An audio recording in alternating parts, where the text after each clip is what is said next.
ॐ श्री नागशक्तिविनायकाय नमः। ॐ श्री नागशक्तिविनायकाय नमः। ॐ श्री नागशक्तिविनायकाय नमः। ಕುಂಭ ರಾಶಿ ಸಂಜಾತರೆಲ್ಲರಿಗೂ ಕೂಡ ಪರಾಭವ ಸಂವತ್ಸರದ ಈ ಒಂದು ನಿಜ ಜ್ಯೇಷ್ಠ ಮಾಸಕ್ಕೆ ಆತ್ಮೀಯ ಸ್ವಾಗತ. 16 ಜೂನಿಂದ ಪ್ರಾರಂಭವಾಗುವಂತಹ 14 ಜುಲೈವರೆಗೆ ಇರತಕ್ಕಂಥ ಈ ಮಾಸದ ವ್ಯಾಪ್ತಿ ಮಧ್ಯದಲ್ಲಿ 29 ಜೂನ್ರಂದು ಮೂಲ ನಕ್ಷತ್ರದಂದು ಪೌರ್ಣಿಮೆಗೆ ಸಾಕ್ಷಿಯಾಗುವುದರೊಂದಿಗೆ ಈ ಒಂದು 16 ಜುಲೈಯಂದು ಪುನರ್ವಸು ನಕ್ಷತ್ರದಲ್ಲಿ ಮಿಥುನ ರಾಶಿಯಲ್ಲಿ ಅಮಾವಾಸ್ಯೆಗೆ ಕಾರಣವಾಗುತ್ತೆ. ಗುರುವಿನ ಒಂದು ಅತ್ಯುತ್ತಮವಾದ ಸ್ಥಿತಿಗತಿಯುಳ್ಳಂತಹ ಈ ಮಾಸ ಕುಜನು ಆ ಒಂದು ರಾಶಿಯಲ್ಲಿ ರಾಹುವು ರಾಶಿಯಾಧಿಪತಿಯಾದಂತಹ ಶನಿಯು ದ್ವಿತೀಯದಲ್ಲಿ ಗುರುವಿನ ಮನೆಯಲ್ಲೂ ಹಾಗೂ ತೃತೀಯಾಧಿಪತಿಯಾದಂತಹ ಕುಜನು 20 ಜೂನ್ರಂದು ವೃಷಭ ರಾಶಿಯನ್ನು ಚತುರ್ಥವನ್ನು ಪ್ರವೇಶ ಮಾಡಿ ಪಂಚಮದಲ್ಲಿ ಸಪ್ತಮಾಧಿಪತಿಯಾದಂತಹ ರವಿ ವಿರಾಜಮಾನನಾಗಿದ್ದು 22ನೇ ತಾರೀಕಿನಂದು ಬುಧನು ಮಿಥುನ ರಾಶಿಯಿಂದ ಕರ್ಕಾಟಕ ರಾಶಿಗೆ 6ನೇ ಮನೆಯನ್ನು ಪ್ರವೇಶ ಮಾಡ್ತಾ 6ನೇ ಮನೆಯಲ್ಲಿ ಗುರು ಇದ್ದು ಈಗಾಗಲೇ ಶುಕ್ರನು ಅಲ್ಲಿ ಇದ್ದು ಜುಲೈ 4ರಂದು ಸಪ್ತಮಕ್ಕೆ ನೇರವಾಗಿ ಶುಕ್ರನು ಪ್ರವೇಶ ಮಾಡ್ತಾ ಇರುವಂಥದ್ದು ಈ ಒಂದು ನಿಜ ಜ್ಯೇಷ್ಠ ಮಾಸದ ಸಂಪೂರ್ಣ ಗ್ರಹಸ್ಥಿತಿ. ಮಿತ್ರರೇ, ಇದರ ಸಂಪೂರ್ಣ ಉತ್ತಮ ಫಲವನ್ನು ಯಾರ್ಯಾರು ತೆಗೆದುಕೊಳ್ಳಲಿಕ್ಕೆ ಅರ್ಹರಾಗ್ತಾರೆ ಅನ್ನೋದನ್ನು ನೋಡೋದಕ್ಕಾಗಿ ಈ ಒಂದು ನಮ್ಮ ಸಂಪೂರ್ಣ ವಿಡಿಯೋವನ್ನು ತಪ್ಪದೇ ನೋಡಿ, ಹಾಗೆ ಇದನ್ನು ಸಬ್ಸ್ಕ್ರೈಬ್ ಮಾಡುವ ಮೂಲಕವಾಗಿ ನಮ್ಮ ಮುಂದಿನ ಅತ್ಯಮೂಲ್ಯವಾದ ವಿಡಿಯೋಗಳಿಗೆ ನೋಡೋದಕ್ಕೆ ಅತಿ ಬೇಗ ಸಿಗುವಂತೆ ಮಾಡಿಕೊಳ್ಳಿಕ್ಕೆ ಸಬ್ಸ್ಕ್ರೈಬ್ ಮಾಡಿಕೊಳ್ಳಿ.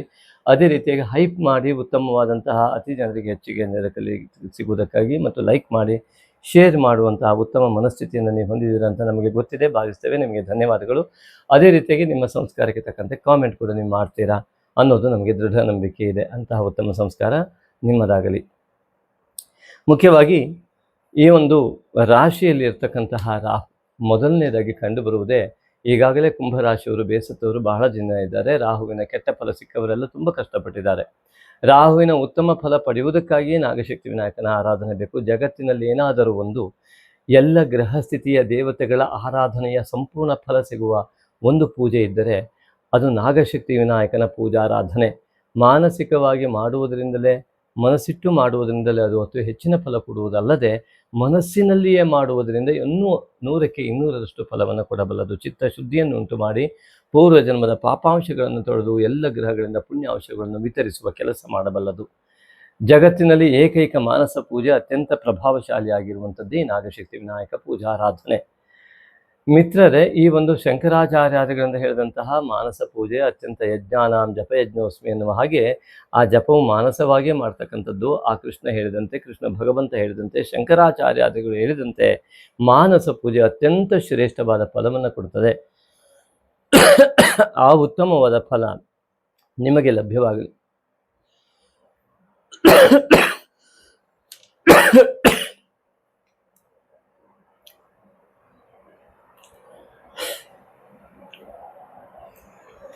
ರಾಶಿಯಲ್ಲಿರುವಂತಹ ರಾಹುವು ನಿಮಗೆ ಸಂಪೂರ್ಣವಾಗಿ ತನ್ನ ಮೋಹದ ಬಲೆಗೆ ಎಳೆದು ಛಾಯಾಗ್ರಹವಾದಂತಹ ರಾಹುವಿನಿಂದ ಮಾಯವನ್ನು ಸೃಷ್ಟಿಸಿ ಮೋಹ ಹೆಚ್ಚಾಗಿ ನೀವು ತಪ್ಪು ನಿರ್ಧಾರವನ್ನು ತೆಗೆದುಕೊಂಡು ಜೀವನದಲ್ಲಿ ತಪ್ಪು ದಾರಿಯಲ್ಲಿ ಸೇರಿ ಕಷ್ಟಗಳನ್ನು ಅನುಭವಿಸುವ ಮಾರ್ಗಕ್ಕೆ ಎಳೆದುಕೊಂಡು ಹೋಗುವ ರಾಹುವಿನ ಛಾಯೆಯಿಂದ ಮುಕ್ತರಾಗುವುದಕ್ಕಾಗಿ ಆ ಒಂದು ನಾಗಶಕ್ತಿ ವಿನಾಯಕನ ಆ ನಿರಂತರ ಜಪವನ್ನು ದಯವಿಟ್ಟು ಓಂ ನಾಗಶಕ್ತಿ ವಿನಾಯಕಾಯ ನಮಃ ಅವನ ಒಂದು ಪ್ರತಿಬಿಂಬವನ್ನು ನೆನೆಸಿಕೊಂಡು 8 ವರ್ಷದ ಮುಗ್ಧ ಬಾಲಕ ಪ್ರಸನ್ನ ಮುಖ ಆ ಒಂದು ಪವಿತ್ರ ಬಂಧದಿಂದ ಕೂಡಿರುವ ಯಜ್ಞೋಪವೀತ ನಾಗನದು ಭಿಕ್ಷಾ ಪಾತ್ರೆಯನ್ನು ಹಿಡಿದು ಲಾಡನ್ನು ಕಡೆಯಲ್ಲಿ ಹಿಡಿದುಕೊಂಡು ಅಭಯ ಹಸ್ತದಿಂದ ಇರುವಂತಹ ಪುಷ್ಪದಂತನಾದಂತಹ ನಾಗಶಕ್ತಿ ವಿನಾಯಕನನ್ನು ನಿರಂತರವಾಗಿ ಧ್ಯಾನಿಸ್ತಾ ಈ ಒಂದು ಉತ್ತಮ ಫಲವನ್ನು ಪಡೆಯುವಂತಾಗಿ ಮತ್ತು 7.5 ಕೊನೆಯ ಭಾಗವೂ ಅಲ್ಲ ಅನ್ನುವ ರೀತಿಯಲ್ಲಿ ಫಲವನ್ನು ಪಡಿತಾ ಇರುವ ಕೊನೆಯ ಭಾಗ ಏನಿದೆ ಈ ಒಂದು ಇನ್ನೂ 1.5 ವರ್ಷಗಳ ಕಾಲ ಇರುವುದರಿಂದ ರಾಶಿಯು ರಾಹುಗ್ರಸ್ತವಾಗಿಯೂ ಮತ್ತು ಶನಿಯು ಕೇತುಗ್ರಸ್ತವಾಗಿ ಬರುವುದರಿಂದ ಈ ಮಹಾದೋಷದಿಂದ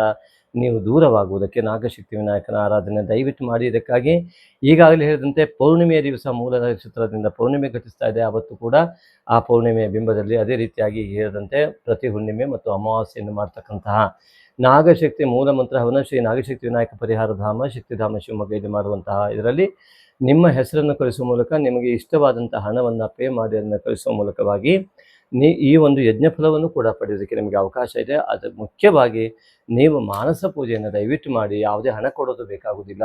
ಅತ್ಯುತ್ತಮವಾದ ಫಲವನ್ನು ನೀವು ಪಡಿತೀರಾ. ಅನೇಕರು ಅಂದ್ಕೊಳ್ತಾರೆ ಇವರೇನೋ ಆರಾಧನೆ ಮಾಡ್ತಾರೆ ಹಾಗಾಗಿ ಅದನ್ನು ಹೇಳ್ತಾರೆ ಅಂದರೆ ಖಂಡಿತ ಅಲ್ಲ. ಇಲ್ಲಿ ಅನೇಕ ವಿಧವಾದಂತಹ ಯೋಗಗಳು ರಾಹುಕೇತುವಿನ ಬಾಧೆಯಿಂದಲೇ ಮುಚ್ಚಿ ಹೋಗ್ತದೆ. ಅದರ ನಿವಾರಣೆಗೆ ಇರುವ ಏಕೈಕ ಮಾರ್ಗವೇ ಅದೊಂದು. ಅದನ್ನು ಬಿಟ್ಟು ಬೇರೆ ಹೇಳೋದಕ್ಕೆ ಅವಕಾಶವೇ ಇಲ್ಲ. ಆದ್ದರಿಂದ ದಯವಿಟ್ಟು ಅದನ್ನು ಮಾಡ್ತಾ ಬಂದು ಆ ಉತ್ತಮ ಫಲವನ್ನು ಪಡೆಯಿರಿ ಅಂತ ನಾವು ನಮ್ಮಲ್ಲಿ ವಿನಂತಿ ಮಾಡ್ಕೋತೇವೆ. ಹಾಗೆ ತೃತೀಯದಲ್ಲಿರುವಂತಹ ಕುಜ ಚತುರ್ಥಕ್ಕೆ ಹೋಗುವ ಮೂಲಕ ಅನೇಕರಿಗೆ ಭೂಯೋಗ, ಬಂಗಾರ ಯೋಗ ಇತ್ಯಾದಿಗಳನ್ನ ಯಾರು ಶೀಘ್ರ ಚಿಂತನೆ ಇದ್ದು ಶಾಂತವಾದ ಮನಸ್ಥಿತಿ ಇದ್ದಾರೋ ಅವರಿಗೆ ಅತ್ಯುತ್ತಮವಾದ ಫಲವನ್ನು ಕುಜಗ್ರಹ ನೀಡ್ತಾ ಇದ್ದಾರೆ. ಪಂಚಮದಲ್ಲಿ ಸಪ್ತಮಾಧಿಪತಿಯಾದ ರವಿಯು ವಿರಾಜಮಾನ ಆದದ್ದರಿಂದ ಪಿತೃವರ್ಗ ಮತ್ತು ಮಾತೃವರ್ಗದ ಜೊತೆಗೆ ಹೆಂಡತಿಯ ತಾಯಿ ತಂದೆಯ ವರ್ಗ ಅಥವಾ ಗಂಡನ ತಾಯಿ ತಂದೆಯ ವರ್ಗದ ಆ ಒಂದು ಸಂಪೂರ್ಣ ಆಶೀರ್ವಾದ ಬಲ, ಕುಲದೇವತಾ ಆರಾಧನೆಯ ಬಲ ಸಂಪೂರ್ಣ ಸಿಗುವ ಯೋಗ ಈ ರವಿಯಿಂದ ನಿಮಗೆ ನಿಮ್ಮ ಜ್ಞಾನದ ಮೂಲಕ ಪ್ರಕಾಶನಗೊಂಡು ನಿಮ್ಮ ಜ್ಞಾನಕ್ಕೆ ಅತ್ಯುನ್ನತ ಮನ್ನಣೆ ಸಿಗುವ ಮಹಾಯೋಗ. ಅದು ಕೇತುಬಾಧಿತವಾಗಿದ್ದರಿಂದ ಆ ಯೋಗವು ತಪ್ತಾ ಇದ್ದರೆ ಅದಕ್ಕೆ ನಾಗಶಕ್ತಿ ವಿನಾಯಕನ ಆರಾಧನೆ ಮತ್ತು ಶಿವಾರಾಧನೆ ಮತ್ತು ಆಂಜನೇಯನ ಆರಾಧನೆ ಮುಖ್ಯ. ಅದೇ ರೀತಿಯಾಗಿ ಇನ್ನು ಷಷ್ಠದಲ್ಲಿ ಗುರು ವಿರಾಜಮಾನನಾಗಿದ್ದು ಅವನು ಉಚ್ಚ ಸ್ಥಾನದಲ್ಲಿ ಇರುವುದರಿಂದಾಗಿ ಅವನು ಕೆಟ್ಟ ಫಲವನ್ನು ಖಂಡಿತ ಕೊಡುವುದಿಲ್ಲ. ಆದರೆ ಗುರು ಶುಕ್ರ ಬುಧ ಯುತಿ ಎನ್ನುವಂಥದ್ದು ನಿಮಗೆ ಅನೇಕ ವಿಧವಾದ ಸಂಕಷ್ಟಗಳನ್ನು ತಂದೊಡ್ಡುವುದರಲ್ಲಿ ಸಂದೇಹ ಕೂಡ ಇಲ್ಲ. ಹಾಗಾಗಿ ನಾಗಶಕ್ತಿ ವಿನಾಯಕನ ಆರಾಧನೆಯನ್ನು ಮಾಡ್ತಾ ಗುರು ಆರಾಧನೆ, ಆಂಜನೇಯ ಆರಾಧನೆ, ದುರ್ಗೆ ಆರಾಧನೆಯನ್ನು ಮಾಡಿದಲ್ಲಿ ಈ ಸಂಪೂರ್ಣ ದೋಷ ಮುಕ್ತವಾಗ್ತೀರಾ. ಅನೇಕರು ಕೇಳ್ತಾರೆ ಏನೋ ಅನೇಕ ದೇವೋಪಾಸನೆ ಮಾಡುವುದು ಯಾಕೆ, ಒಂದೇ ಮಾಡಿದರೆ ಆಗುವುದಿಲ್ವಾ ಅಂತ. ಖಂಡಿತ ಹಾಗಲ್ಲ. ವೈದ್ಯ ಶಾಲೆಯಲ್ಲಿ ಬೆಳೆದ ಅನೇಕ ವೈದ್ಯರು ಇರುವಾಗ ವೈದ್ಯರು ಒಂದೊಂದಕ್ಕೆ ಒಂದೊಂದು ಭಿನ್ನ ಭಿನ್ನವಾದ, ಒಂದೇ ವೈದ್ಯರಲ್ಲಿ ಎಲ್ಲ ರೋಗಕ್ಕೂ ಹೋದರೆ ಅಲ್ಲಿ ಔಷಧಿ ಸಿಗುವುದಿಲ್ಲ. ಬುದ್ಧಿವಂತರು ಎಲ್ಲ ರೀತಿಯಾದ ಕಿವಿ ನೋವಾದರೆ ಕಿವಿ ಡಾಕ್ಟರ್ ಹತ್ರ ಹೋಗ್ತಾರೆ, ಮೂಗಿನ ಸಮಸ್ಯೆ ಆದರೆ ಮೂಗು, ಹಲ್ಲಿನ ಸಮಸ್ಯೆ ಹಲ್ಲಿನ ಡಾಕ್ಟರ್ ಹತ್ರ ಹೋಗ್ತಾರೆ. ಎಲ್ಲ ಡಾಕ್ಟ್ರು ಒಂದೇ ಡಾಕ್ಟ್ರು ಎಲ್ಲದನ್ನೂ ಮಾಡಲಿಕ್ಕೆ ಹೋದರೆ ಸಂಪೂರ್ಣ ಪರಿಹಾರ ಆಗಲಿಕ್ಕಿಲ್ಲ. ಒಬ್ಬ ವ್ಯಕ್ತಿಗೆ ಬರಬಹುದು, ಅಷ್ಟು ಕಲೆಯೂ ಬರಬಹುದು. ಆದರೆ ಸಂಪೂರ್ಣವಾಗಿ ಅದು ಒಂದೇ ತತ್ವವನ್ನು ಜಾಗೃತ ಮಾಡಿಕೊಂಡು ಮಾಡಿದಾಗ ಅತಿ ಹೆಚ್ಚಿನ ಫಲ ಸಿಗ್ತದೆ. ಹಾಗಾಗಿ ನಾನೋಪಾಸನೆ ಬಂದಿರುವಂಥದ್ದು. ಈ ನಾನೋಪಾಸನೆಯ ಫಲ ಅತ್ಯುತ್ತಮವಾಗಿರ್ತದೆ ಮಿತ್ರರೇ. ಅಂತಹ ಒಂದು ಸನಾತನಿಗಳಾದ ನಿಮಗೆ ನಮ್ಮ ಧನ್ಯವಾದಗಳು. ಅಂತಹ ಉತ್ತಮ ಫಲವನ್ನು ನೀವು ಪಡೆಯಿರಿ. ಅದೆಲ್ಲವನ್ನು ಪಡೆಯುವುದಕ್ಕಾಗಿ ನೋಡಿ, ಒಂದು ವಕೀಲ ಇದ್ದರೂ ಕೂಡ ಒಂದೊಂದು ರೀತಿಯಾದಂತಹ ಯಾವ ವಿಭಾಗ ಇದೆ ಅದಕ್ಕೆ ತಕ್ಕಂತೆ ವಕೀಲರು ಅಲ್ಲಿ ಕೆಲಸ ಮಾಡ್ತಾರೆ. ಹಾಗೆ ಅದೇ ರೀತಿಯಾಗಿ ದೇವರಲ್ಲಿ ಕೂಡ ಆರಾಧನೆಯ ಫಲವು ಕೂಡ ವಿಭಿನ್ನವಾಗಿ ಇರ್ತದೆ. ಯಾವ ದೋಷಕ್ಕೆ ಯಾವ ರೀತಿಯ ಆರಾಧನೆ ಬೇಕು ಅನ್ನೋದು ಬಹಳ ಮುಖ್ಯ ಆಗಿರುತ್ತೆ. ದೋಷ ಒಂದೇ ರೀತಿ ಇರೋದೇ ಇಲ್ವಲ್ಲ. ಅನೇಕ ವಿಧವಾದ ದೋಷಗಳಿಗೆ ಅನೇಕ ವಿಧವಾದ ಆರಾಧನೆ ಅಗತ್ಯವೇ ಆಗಿರುತ್ತೆ. ಆದ್ದರಿಂದಾಗಿ ಅನೇಕ ವಿಧವಾದ ದೋಷಗಳು ಒಬ್ಬೊಬ್ಬರಿಗೆ ಒಂದೊಂದು ರೀತಿಯಾಗಿ ಬರುವುದರಿಂದಾಗಿ ಆ ಸಮಸ್ತವನ್ನು ಕೂಡ ಒಂದೇ ದೇವನ ನಾಮದಲ್ಲಿ ಬರುವ ಅನೇಕ ದೇವತಾ ಆರಾಧನೆ ಮೂಲಕವಾಗಿ ನಾನು ಏಕದೇವ, ಏಕೆಂದರೆ ಏಕಂ ಸದ್ ವಿಪ್ರ ಬಹುಧಾ ವದಂತಿ ಎನ್ನುವಂಥ ವೇದ ಮಂತ್ರ ಇದೆ. ಒಂದೇ ಒಂದು ಮೂಲ ಶಕ್ತಿ, ಅದನ್ನು ವಿಪ್ರರು ಅಥವಾ ತಿಳಿದಂಥವರು ಅನೇಕ ದೇವರಾಗಿ ಪರಿವರ್ತನೆ ಮಾಡಿ ಹೇಳ್ತಾರೆ. ಯಾಕೆಂದರೆ ಅದರ ಫಲಾಪೇಕ್ಷೆಯಿಂದಲೋ ಅಥವಾ ದೇವತಾ ಶಕ್ತಿಯ ವಿಭಿನ್ನ ರೀತಿಯ ಚಲನೆಯಿಂದಲೋ ಅದನ್ನು ಗುರುತಿಸ್ತಾರೆ. ಹಾಗಾಗಿ ಸೂರ್ಯ ಒಬ್ಬನೇ ಆದರೂ ಬೆಳಕವನದೇ, ನೆರಳು ಅವನದೇ. ಹಾಗಾಗಿ ಅಲ್ಲಿ ದ್ವಿತ್ವ ಉಂಟಾಗಿ ಬಿಡ್ತು. ಆದ್ದರಿಂದ ಸೂರ್ಯನ ಬೆಳಕಿದ್ದಲ್ಲಿ ನೆರಳು ಕೂಡ ಬಂತು. ಹಾಗೆ ನೆರಳೇ ಬೀರಬಾರ್ದು, ಕೇವಲ ಬೆಳಕೇ ಇರಬೇಕು ಅಂತಂದರೆ ಆಗೋದಿಲ್ಲ. ಅದೇ ಪ್ರಕೃತಿಯ ನಿಯಮ. ಹಾಗಾಗಿ ನಾನೋಪಾಸನೆ ಅತ್ಯಂತ ಮುಖ್ಯವಾಗಿರುತ್ತೆ. ಎಲ್ಲ ರೀತಿಯಾದಂತಹ ಉಪಾಸನೆ ಸಂಪೂರ್ಣವಾದ ಫಲವನ್ನು ಕೊಡುತ್ತದೆ. ಆದ್ದರಿಂದಾಗಿ ಇಲ್ಲಿ ನೋಡಿ, ರಾಶಿಯಿಂದ ಷಷ್ಠದಲ್ಲಿ ಗುರು ಶುಕ್ರ ಬುಧ ಯುತಿ ಬರುವುದರಿಂದಾಗಿ ಅನೇಕ ವಿಧ ದೋಷ ನಿವಾರಣೆಗಾಗಿ ಮತ್ತು ಸಪ್ತಮದಲ್ಲಿ ಶುಕ್ರ ಕೇತು. ಬಹಳ ಎಚ್ಚರಿಕೆ ಮಿತ್ರರೇ, ಪ್ರೇಮಿಗಳಲ್ಲಿ, ವಿವಾಹೇಚ್ಛುಕರಲ್ಲಿ ಮತ್ತು ವಿವಾಹ ಆಗಿ ಈಗ ಗೃಹಸ್ಥ ಜೀವನ ನಡೆಸುತ್ತಿರುವವರಲ್ಲಿ, ಪತಿ ಪತ್ನಿಯರಲ್ಲಿ ಅತ್ಯಂತ ವಿರಸ ಉಂಟಾಗುವ ಯೋಗ ಶುಕ್ರಕೇತು ಯುತಿ. ಆಹಾರದಿಂದ ಉಂಟಾಗುವ ದೋಷಗಳು, ಪತಿ ಪತ್ನಿಯರಲ್ಲಿ ಅನಾರೋಗ್ಯ ಉಂಟಾಗುವಂಥದ್ದು, ಮಾನಸಿಕ ಅವ್ಯವಸ್ಥೆ ಉಂಟಾಗುವಂಥದ್ದು, ವಿಚ್ಛೇದನಕ್ಕೆ ಹೋಗುವಂಥದ್ದು, ಒಂದೇ ಮನೆಯಲ್ಲಿ 2 ಅಡುಗೆ ಮಾಡಿ ತಿನ್ನುವಂತಹ ಆ ಒಂದು ಅಸಂಸ್ಕಾರಯುಕ್ತವಾದ ಶಬ್ದ ಬಳಕೆ ಇತ್ಯಾದಿಗಳೆಲ್ಲ ಆಗುವ ಯೋಗ ಕೂಡ ಇದೇ ಶುಕ್ರಕೇತು ಯುತಿಯಿಂದ ಆಗುವ ಎಲ್ಲ ಲಕ್ಷಣ. 6ನೇ ಮನೆಯಲ್ಲಿರುವ ಗುರುವಿನ ಲಕ್ಷಣ, ಮಾಟಮಂತ್ರಾದಿ ಯೋಗ, ದೃಷ್ಟಿ ಯೋಗಾದಿಗಳು ಕೂಡ ಕಂಡು ಬರ್ತಾ ಇದೆ. ದಯವಿಟ್ಟು ಇದರ ಬಗ್ಗೆ ಎಚ್ಚರಿಕೆಗೊಳ್ಳಿ. ಆ ಒಂದು ಜ್ಞಾನವನ್ನು ಪಡೆಯುವುದಕ್ಕೋಸ್ಕರ ನಾಗಶಕ್ತಿ ವಿನಾಯಕನ ಆರಾಧನೆ, ಮಾನಸ ಪೂಜೆಯನ್ನು ಮಾಡ್ತಾ ಬನ್ನಿ. ಸ್ವಾಭಾವಿಕವಾಗಿ ನಿಮಗೆ ತಿಳಿಯುತ್ತದೆ ಏನು ಮಾಡಬೇಕು ಅಂತ. ದಯವಿಟ್ಟು ಅಂತಹ ಮಹಾಯೋಗ ನಿಮಗೆ ಉಂಟಾಗಲಿ. ಎಲ್ಲ ರೀತಿಯಿಂದ ಕುಂಭರಾಶಿಯ ಅಧಿಪತಿಯಾದ ಶನೈಶ್ಚರನಿಂದ ಅತ್ಯುತ್ತಮವಾದ ಫಲವು ನಿಮಗೆ ಈ ನಿಜ ಜ್ಯೇಷ್ಠ ಮಾಸದಲ್ಲಿ ಲಭ್ಯವಾಗುವ ಮೂಲಕ ನಾಗಶಕ್ತಿ ವಿನಾಯಕನ ಆರಾಧನೆಯ ಫಲ ಸಂಪೂರ್ಣವಾಗಿ ತಾಯಿ ತಂದೆ ಆಶೀರ್ವಾದ, ಗುರು ಗಣಪತಿ ಮತ್ತು ಕುಲದೇವತಾ ಆರಾಧನೆಯ ಫಲ ನಾಗಶಕ್ತಿ ವಿನಾಯಕನ ಆರಾಧನೆಯಿಂದ ನಿಮಗೆ ಸಂಪೂರ್ಣ ಆಗುವಂತಾಗಲಿ, ಸಂಪೂರ್ಣ ಶುಭವಾಗಲಿ. ನಮಸ್ತೆ. ಶ್ರೀ ನಾಗಶಕ್ತಿ ವಿನಾಯಕಾಯ ನಮಃ. ಶ್ರೀ ನಾಗಶಕ್ತಿ ವಿನಾಯಕ ಪರಿಹಾರ ಧಾಮ, ಶಿವಮೊಗ್ಗ ಶಕ್ತಿಧಾಮ. ಇಲ್ಲಿ ವಿಶೇಷವಾಗಿ ನಿಮಗೊಂದು ಆಸಕ್ತರಿಗೊಂದು ಮಾಹಿತಿ.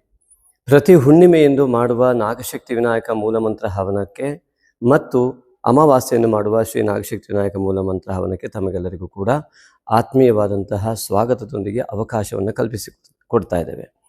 ಮುಖ್ಯವಾಗಿ ಹುಣ್ಣಿಮೆಯೆಂದು ಯಾವುದೇ ರೀತಿಯಾದ ವ್ಯಾಪಾರ ಅಭಿವೃದ್ಧಿ ಇರಬಹುದು, ಹಣಕಾಸಿನ ತೊಂದರೆಗಳಿದ್ದಲ್ಲಿ ಇತ್ಯಾದಿಗಳಿಗಾಗಿ ವಿಶೇಷ ಸಂಕಲ್ಪವನ್ನು, ನಿಮ್ಮ ಯಾವುದೋ ಕೆಲಸದಲ್ಲಿ ಜಯ ಆಗಬೇಕು ಇತ್ಯಾದಿಗಳಿಗೋಸ್ಕರವಾಗಿ ಆವತ್ತು ಸಾಮೂಹಿಕವಾದಂತಹ ಈ ಒಂದು ಹವನವನ್ನು ನಾವು ಆಯೋಜಿಸ್ತಾ ಇರ್ತೇವೆ ಪ್ರತಿ ಹುಣ್ಣಿಮೆ ಮತ್ತು ಅಮಾವಾಸ್ಯೆಯ ಸಂಕಲ್ಪ, ಮಾಟ ಮಂತ್ರ, ದೃಷ್ಟಿದೋಷ ಇತ್ಯಾದಿಗಳ ನಿವಾರಣೆಗಾಗಿ ನಾಗಶಕ್ತಿ ವಿನಾಯಕನ ಮೂಲಮಂತ್ರದ ಹವನವನ್ನು ಇಲ್ಲಿ ಆಯೋಜಿಸ್ತಾ ಬರ್ತಾ ಇದ್ದೇವೆ.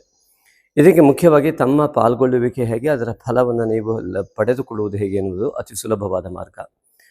ನೀವು ನಿಮಗೆ ಇಷ್ಟವಾದ ಕಾಣಿಕೆಯನ್ನು ಹುಣ್ಣಿಮೆಗೋ ಅಥವಾ ಅಮಾವಾಸ್ಯೆಗೋ ಅಂತ ಮೆನ್ಷನ್ ಮಾಡಿ ಅದನ್ನು ವಾಟ್ಸಪ್ ಮಾಡುವ ಮೂಲಕವಾಗಿ ಫೋನ್ಪೇ ಅಥವಾ ಗೂಗಲ್ ಪೇಯನ್ನು ಮಾಡಿ ಅದರ ರಿಸಿಪ್ಟನ್ನು ಹಾಕಿ ನಿಮ್ಮ ಮೂಲ ಅಮಾವಾಸ್ಯೆ ಮತ್ತು ಹುಣ್ಣಿಮೆ ಈಗಾಗಲೇ ಹೇಳಿದ ಉದ್ದೇಶದಂತೆ ಆ ಉದ್ದೇಶವನ್ನು ನಮೂದಿಸಿ, ನಿಮ್ಮ ರಾಶಿ, ನಕ್ಷತ್ರ ಮತ್ತು ಉದ್ದೇಶ ಇಷ್ಟನ್ನು ನೀವು ನಮೂದಿಸಿ ನಮಗೆ ವಾಟ್ಸಪ್ ಮಾಡುವ ಮೂಲಕವಾಗಿ ನೀವು ಖಂಡಿತವಾಗಿ ಇದರಲ್ಲಿ ನಿಮಗೆ ಆ ಒಂದು ಫಲ ಸಿಗುವಂಥದ್ದಕ್ಕೆ ಭಾಗವಹಿಸಲಿಕ್ಕೆ ನಿಮಗೆ ಅವಕಾಶ.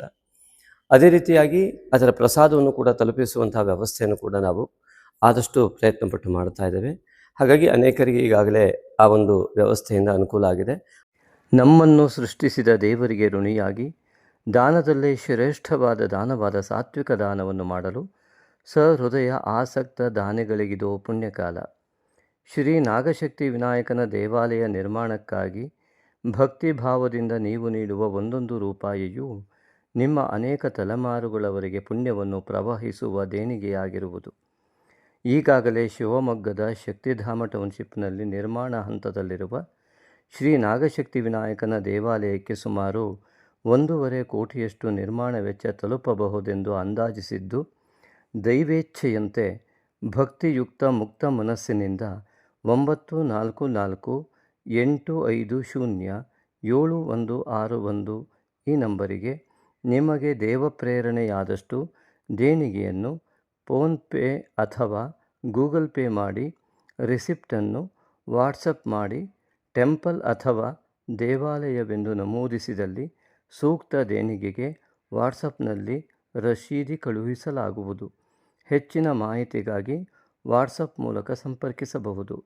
ಸರ್ವೇ ಜನಾಃ ಸುಖಿನೋ ಭವಂತು.